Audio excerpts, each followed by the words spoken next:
Hello everyone केमन आछो तोमरा। आज आमी तोमादेरके बानिये देखाबो घरोयाभावे नारिकेल तेल। এই তেলটা আমরা খেতেও পারবো, মাথায় দিতেও পারবো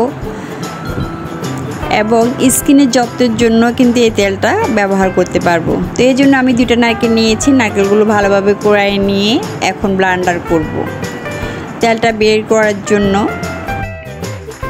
নারকেলগুলোকে ব্লেন্ডার করতে হবে। আমি এখানে সাথে একটু করে পানি দিয়ে দিব। ব্লেন্ডার করতে হলে পানি ছাড়া ব্লেন্ডার করা যাবে না, এই জন্য পানি ইউজ করতে হবে। আর পানিটা আমি দিয়েছি কুসুম কুসুম গরম পানি, কারণ যেন তেল চিটচিটে ভাব না হয় ব্লেন্ডারে, এই কারণে। এই যে আমার ব্লেন্ডার হয়ে গেছে। এখন আমি একটা ভালো কাপড়ের সাহায্যে এটাকে ছেঁকে নেব। এভাবে ছাঁকলে ভালোভাবে ছাঁকা যায়, আর তোমরা ইচ্ছে করলে ছাঁকনি দিয়েও ছাঁকতে পারবা, আর এইভাবে ছাঁকলে আরও বেশি ভালো হয়। তো আমার কাপড়টা কিন্তু অনেক পরিষ্কার এবং ভালো একটা কাপড়, কারণ তেলটা যখন আমি বানাচ্ছি পিওর হতে হবে সব দিক দিয়ে, যেন খেতেও পারি। তো এইভাবে ভালোভাবে সম্পূর্ণ নারকেল থেকে চিপে চিপে রসগুলো বের করে নিয়েছি। আমার সবগুলো ব্লেন্ডার করে এতটুকু হয়েছে। এখন এটাকে আমি একদিনের জন্য নরমাল ফ্রিজে রেখে দেব ঢাকনা দিয়ে।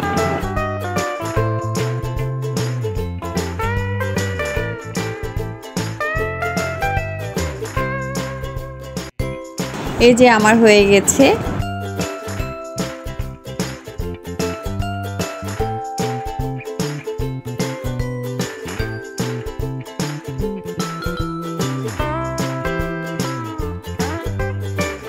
ওই লেয়ারটা আস্তে আস্তে টেনে টেনে নিয়ে নিব। দুধের ছানা যেমন একটা উপরে লেয়ার হয়, এটা সেম একটা ছানার মতো লেয়ার হয়েছে।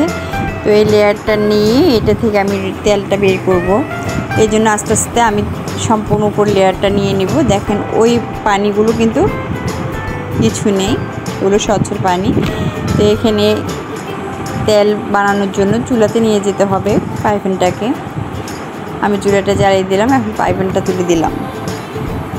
এরপর ঘন ঘন এটাকে নাড়তে হবে যতক্ষণ না পর্যন্ত এটা ব্রাউন কালার হয়।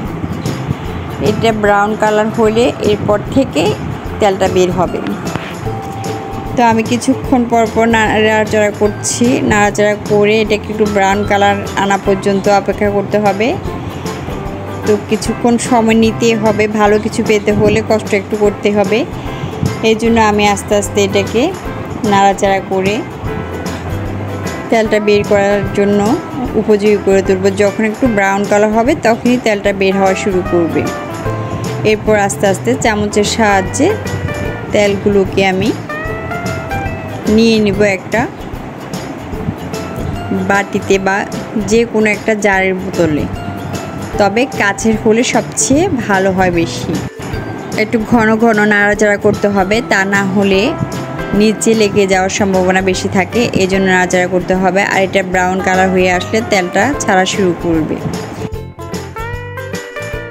এই যে আমার আস্তে আস্তে তেলগুলো বের হওয়া শুরু হয়েছে। আমি চামচের সাহায্যে তেলগুলো নিয়ে নিব।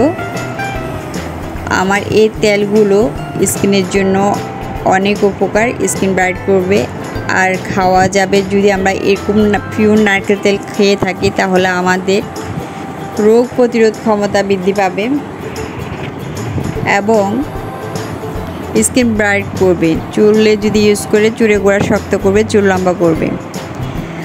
আমার এই ভিডিওটা যদি ভালো লেগে থাকে তাহলে লাইক কমেন্ট শেয়ার করে দিবেন এবং আমার চ্যানেলটি সাবস্ক্রাইব করে দিবেন। আল্লাহ হাফেজ।